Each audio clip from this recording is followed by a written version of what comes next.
Kako preverim stanje vloge? Za preverjanje stanja reševanja oddane vloge uporabite storitev e-vloge za vse.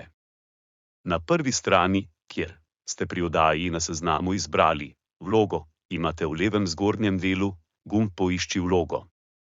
S klikom na gumb se vam odpre program za iskanje. Kot kaže slika 2, v polje referenčne oznake vpišete kodo, ki ste jo prejeli z SMS sporočilom.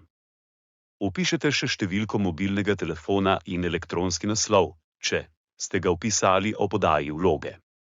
Tukaj se vidi status vloge. Tukaj datum oddaje, tukaj spodaj pa vidimo informacije o zadevi. Opis, številko zadeve, katera enota rešuje, status, datum začetka in datum rešitve, če je v primeru rešena.